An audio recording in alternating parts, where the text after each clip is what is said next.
You are listening to Thrival Nutrition Podcast, episode 77. Welcome to the Thrival Nutrition Podcast with me as your host, Lahana Vigliano. We talk all things holistic living, real food nutrition, fitness, herbs, essential oils, and so much more. I'm here to make your holistic lifestyle simple, easy, and fun for you and your family. I am beyond thrilled that you are here. So let's go over and hop over to today's episode. Happy Tuesday, everyone! I am so excited about today's episode because I think it's a really big, important topic for moms out there, especially going through the postpartum stage of pregnancy. It's kind of one of those things that people really don't prep you for, right? Everyone's prepping you for labor and birth and, getting through that, but no one really prepares you for what can happen postpartum, hormonal-wise. And even we don't really talk about it today, but even the recovery. I remember after having my son, I was, birth and labor happened and I got through that, but I was like, no one told me how bad recovery was.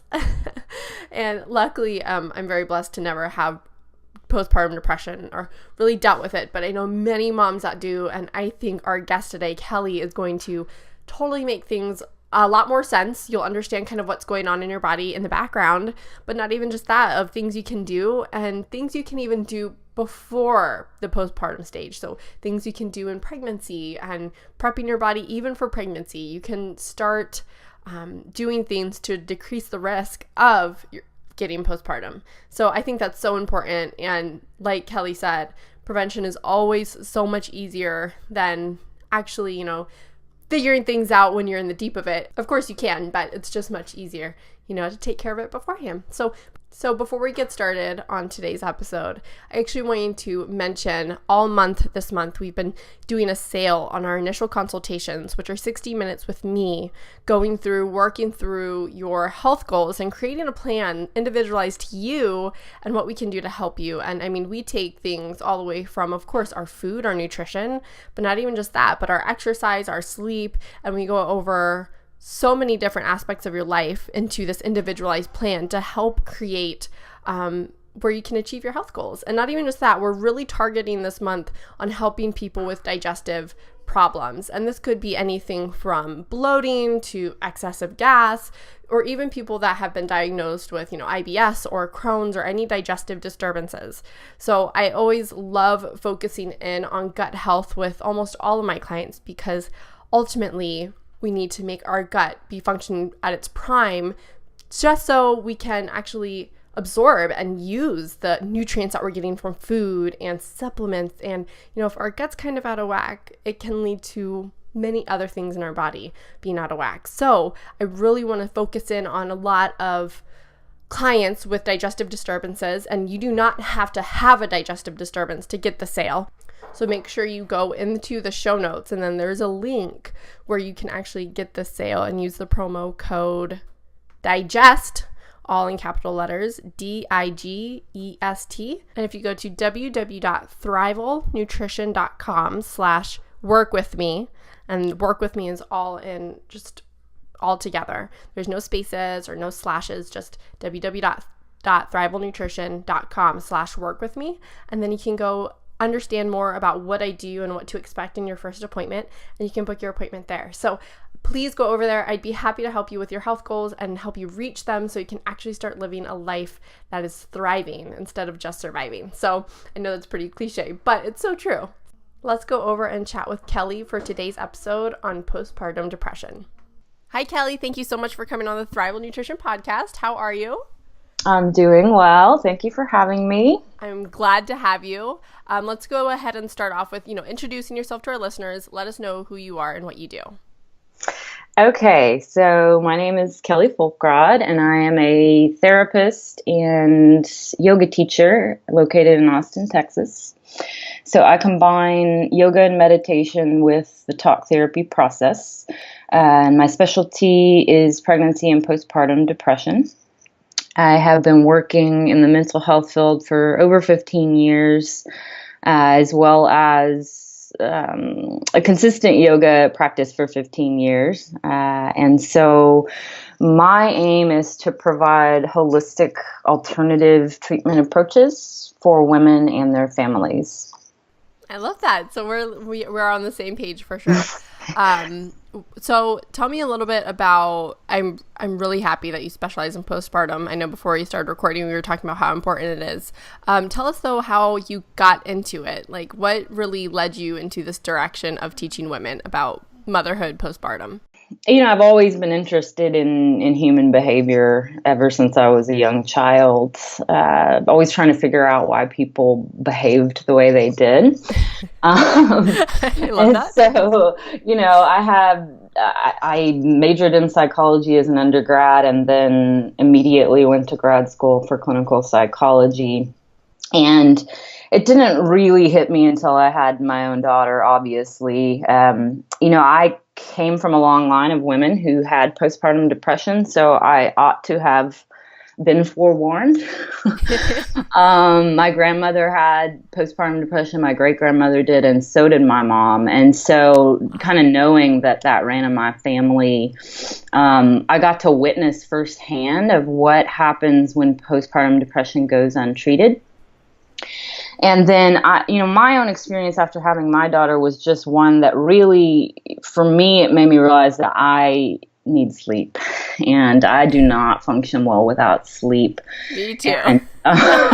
Me too. And so even in progressive Austin, when I had my daughter, it became very apparent to me that there were not good resources for women who didn't want to go down the traditional medical model route for healing.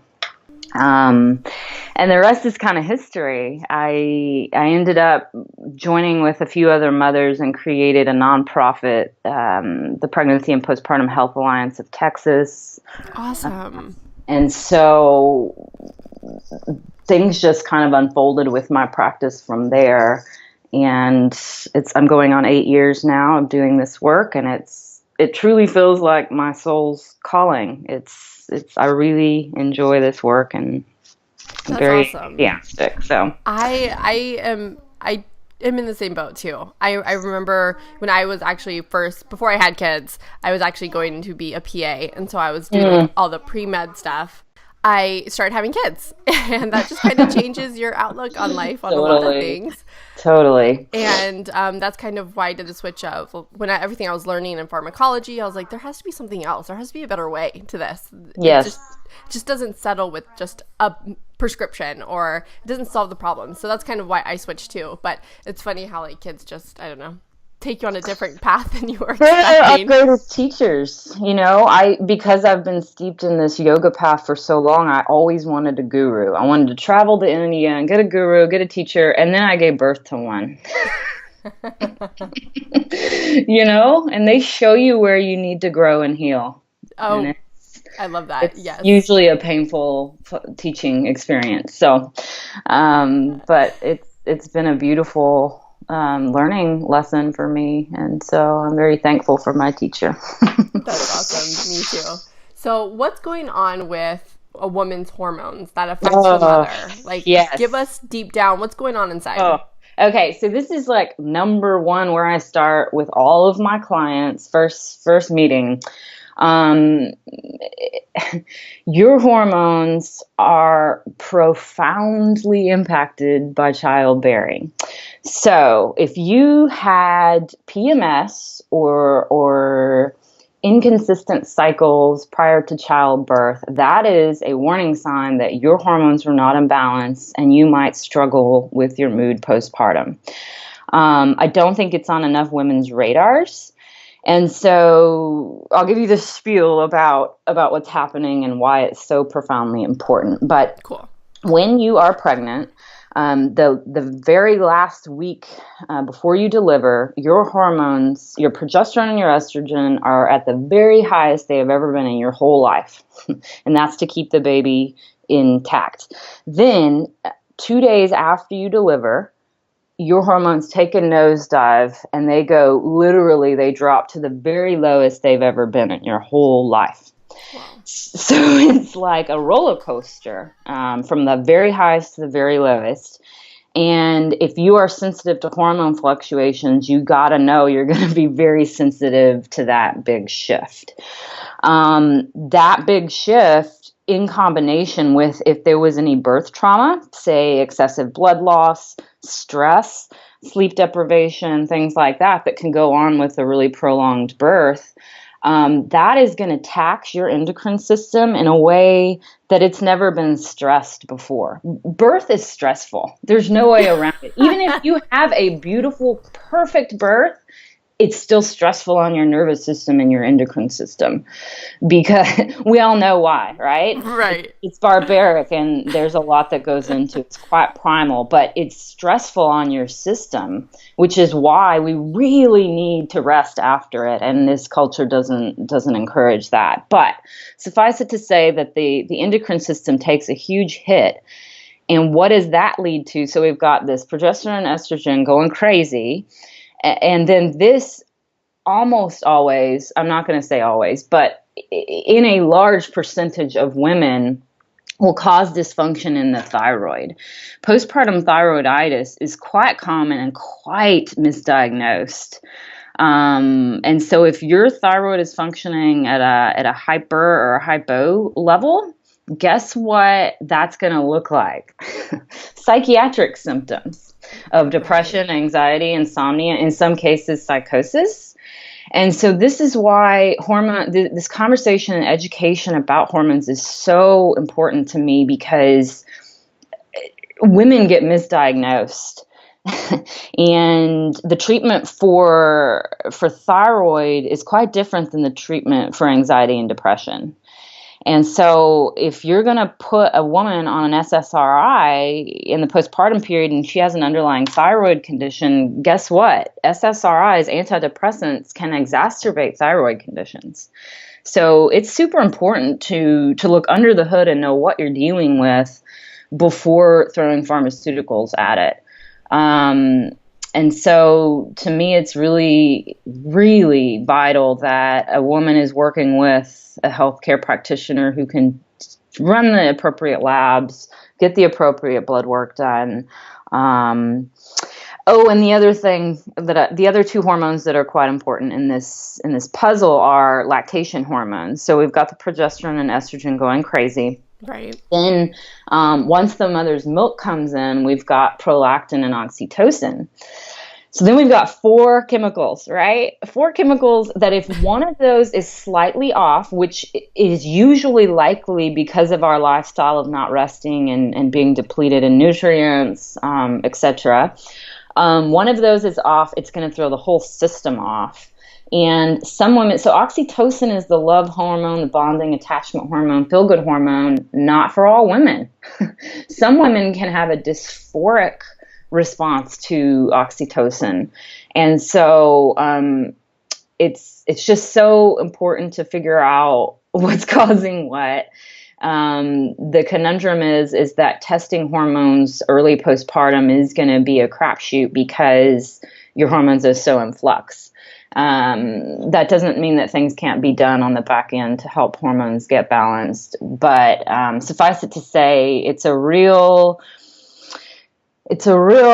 mix of chemicals and social stressors and nutrient depletion that create this perfect storm for disharmony in the body and imbalance. Right. And then along with, that's just on top of just having a new baby, so you're not getting enough sleep. Yeah, you're sleep deprived, your roles have changed, your work has changed, so many things have changed, and it's a mess. It is. It's a mess. So going back to the nutrient deficiencies, can you tell us more about that? Like, what are some of those that can happen in the postpartum stage? Yes, and this is something that, I value your expertise in as well. But some of the key ones that I see when I'm working and collaborating with healthcare professionals, probably number one in my book is magnesium. Mainly because I think most Americans are deficient in magnesium, obviously. Reasons that I'm not going to go into right now, but suffice it to say that it's really important in the postpartum body because magnesium is one of those key nutrients that builds neurotransmitters. So without it, you can't really make the necessities of good mental health. The form of magnesium that you choose is quite important too. You can't just go to any old grocery store and pick up magnesium and expect that to work. There are, really, I don't want to make the podcast about magnesium, but I could. There are so many forms of magnesium, and so it's really important to be working with, a nutritionist, ideally, who can specify what your body needs. I personally prefer a liquid form of magnesium, but then there's also, using an oil base or using it in a bath so that you can bypass the GI tract. But magnesium is really huge in my book. It's a natural muscle relaxant, and so many women just need that during postpartum period. It's quite stressful, and most women are, from a muscular tension perspective, most women are quite defended and guarded in the postpartum period. So that's a big one for me. Then there's vitamin D, which, even if you live in Texas like I do and there's sun pretty much year round, that doesn't mean you're in the clear. You can't, a lot of women's bodies are not going to metabolize vitamin D from sun anymore. And so that's a huge one. There's tons of research linking vitamin D deficiencies to postpartum depression. That's an easy fix. Quite often overlooked, in my opinion. That I've seen plenty of women get that tested, start supplementing, and then they not need me. And that is my goal. I want women to not need my services, right? Right. I understand that. But my husband doesn't always agree with my business model, but that, my goal is to empower women to be their own healers and to figure out how their bodies work so that they can be empowered mothers. So if it's as simple as vitamin D, right? Like that's an easy fix. It is an easy fix. And I'm from Florida too, so I understand a lot about, like, just because you're in a sunshine state does not mean that, you're good. And our lifestyles are so inside anyways, no matter where you live. So we don't get enough at all. And especially with babies, right? We get trapped in the house with babies. Yes. It's hard to leave the house. There's nap times. There's so many things to get in the diaper bag. And so a lot of women just become shut-ins. And that's not good for anybody. The kind of along that lines is also vitamin B. But again, it's very important that you get blood work done and not just try and pull supplements off of a vitamin store shelf and start doing this yourself. Because if you're an undermethylator of B vitamins, then you need a certain B vitamin. You can't just, in this particular area, you do need expertise, but B vitamins are huge in the stress response. And so again, figuring out which B vitamin your body needs is huge. Obviously, iron for blood loss, anemia is quite common in postpartum depression and postpartum anxiety. So addressing iron deficiencies is important. And then, again, I could spend a whole podcast about omega-3s, but I won't. Maybe I will have you on and we will. It's so important. So important. And, and again, I'm big into research. I was involved in clinical research studies, psychological clinical research studies prior to becoming a therapist for many years. And so empirical evidence is important to me. And there is a ton of journal articles supporting the use of omega-3s in pregnancy and postpartum to prevent depression. And the quick reason why, or the quick explanation why, is because the baby is going to suck all of the good fats out of you, because the baby needs that for their brain development. And so it's coming out of your nutrients to go to the baby. And this starts during pregnancy, and the brain is made of fat.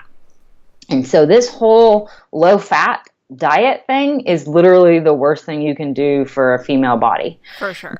The brain needs fat. And it needs good fats, obviously, and I'm not going to go into all those right now. But suffice it to say that if the brain is in a state of depletion of good, healthy fats in the postpartum, it can't fight inflammation.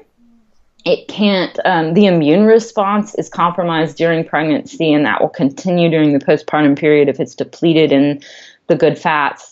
I'm curious about your take on this. I see a lot in my practice of women who have food sensitivities and food allergies that they did not have prior to becoming mothers.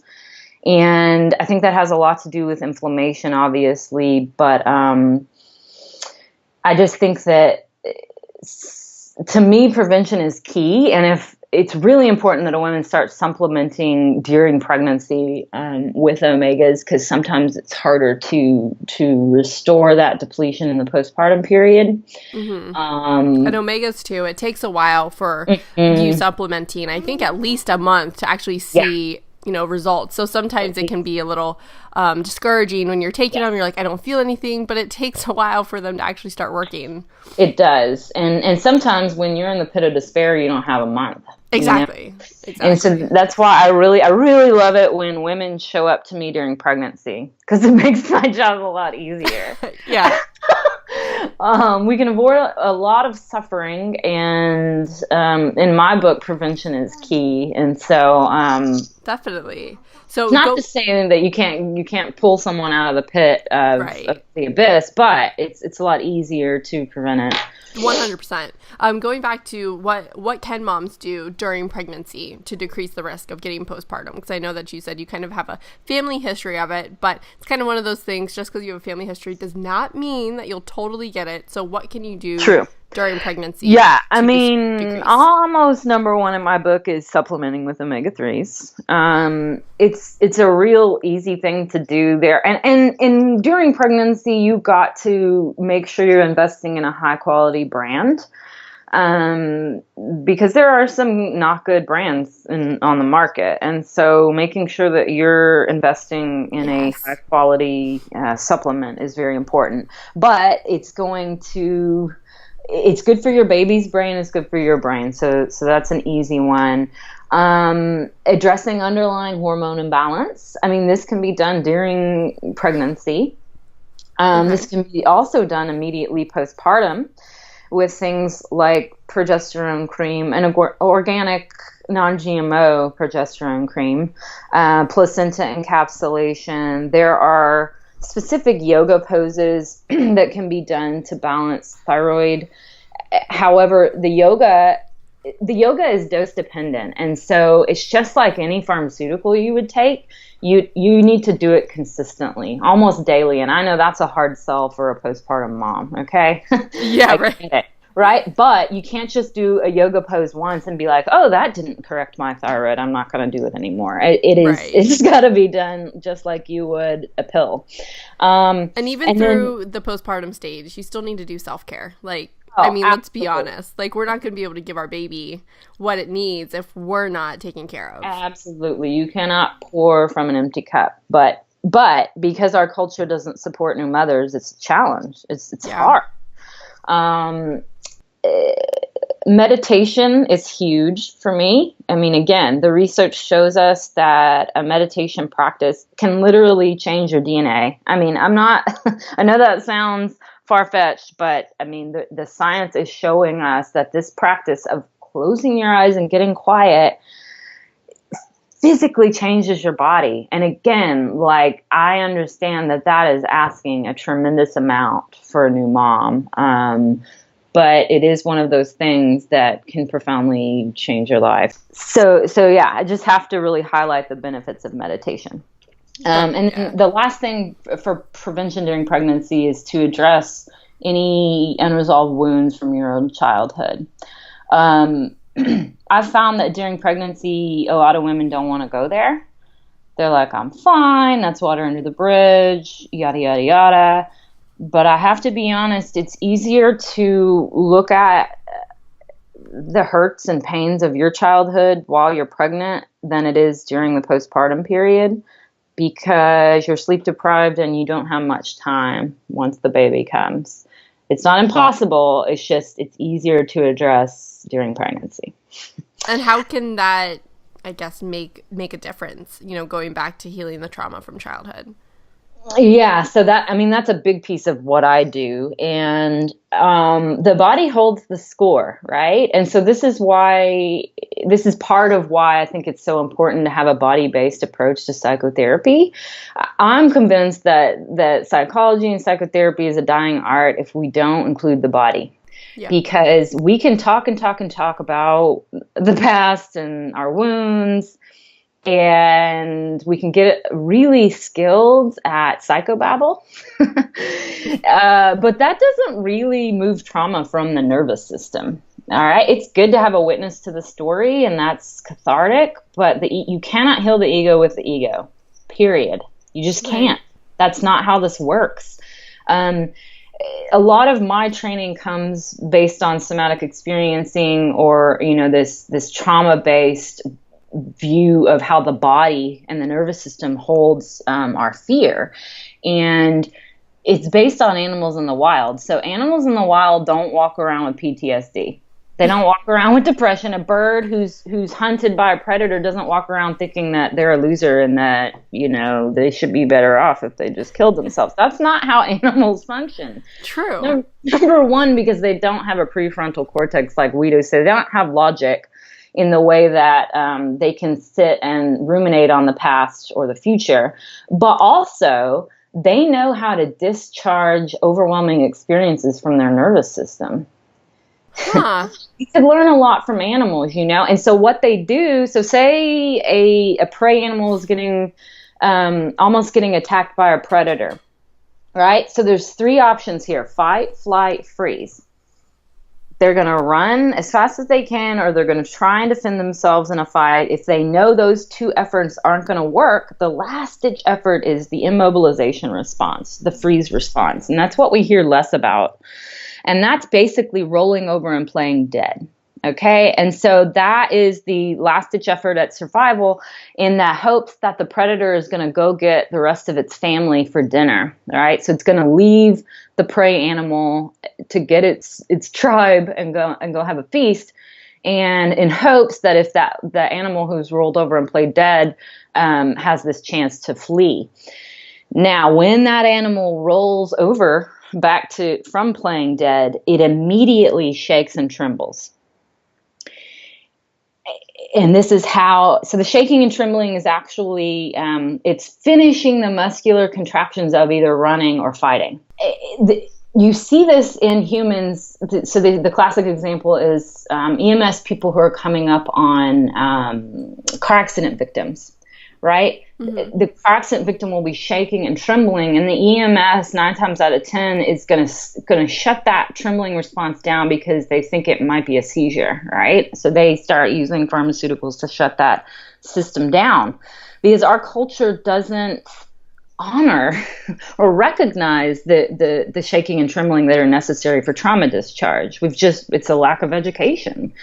And so it's considered weird. We don't go around shaking and trembling, and it does look weird. But when it's done in the safety of a therapist's office, it's quite healing. Wow. So that was a long-winded way of kind of explaining.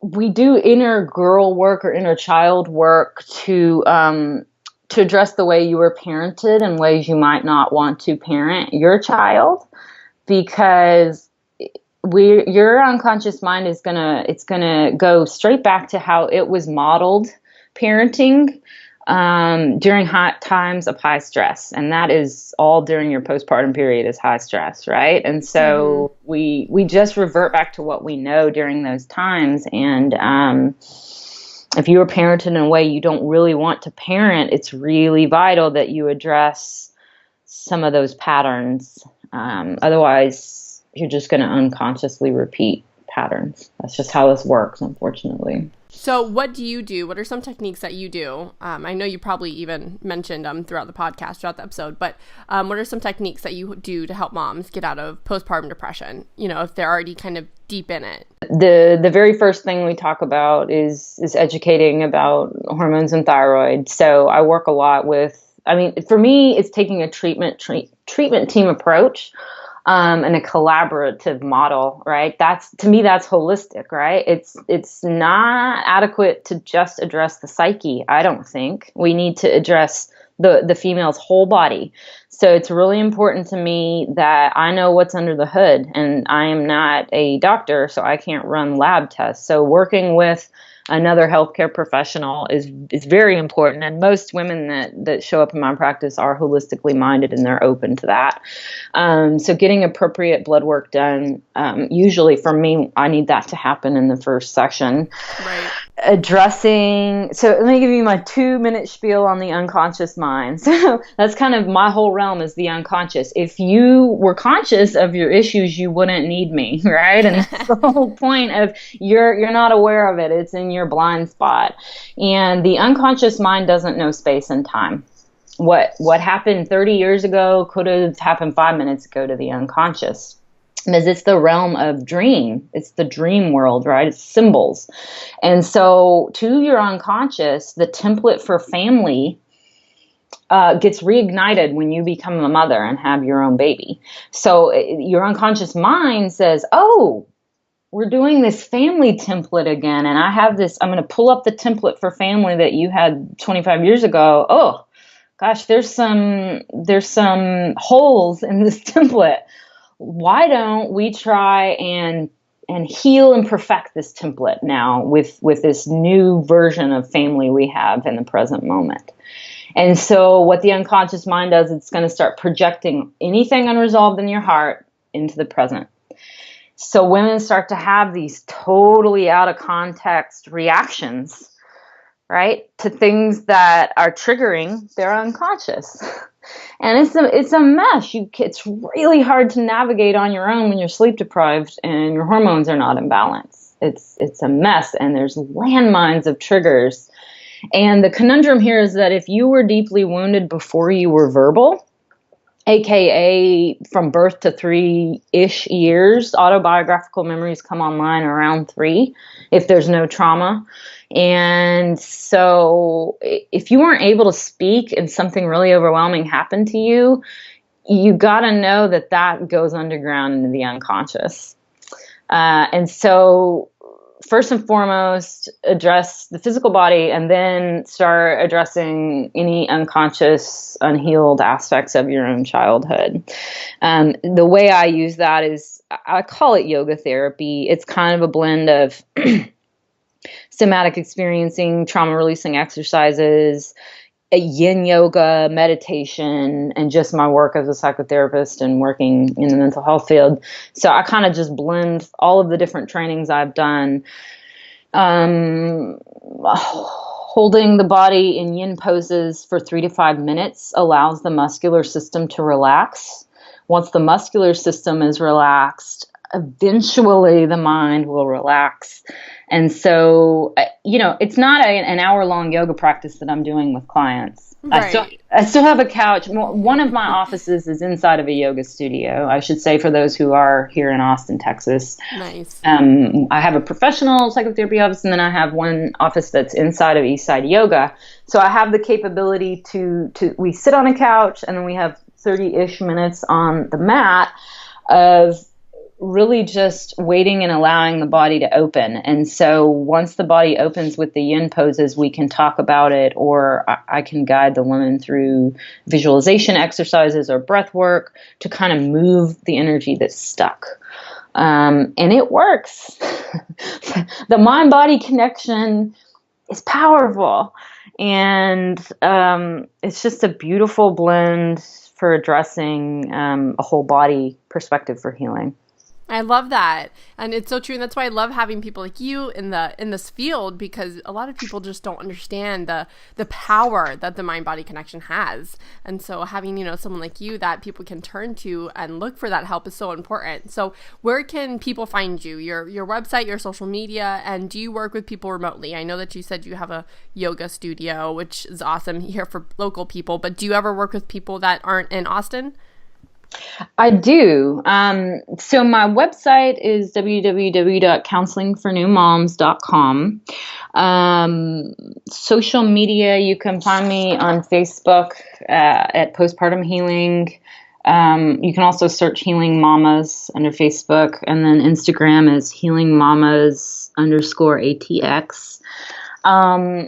So my license is for Texas, but the way I work around that for doing telephone or Skype sessions is as a yoga therapist, I can work across state lines. And so I quite frequently support women and their families through telephone and Skype sessions. Awesome. Yeah, I think it's great. I love technology too, because I have a lot of clients that are like out of state and stuff, and I love it. So yes. Awesome. Well, thank you so much for coming on. I really appreciate all the information, the knowledge that you've given our listeners today. So thank you. Thank you for having me.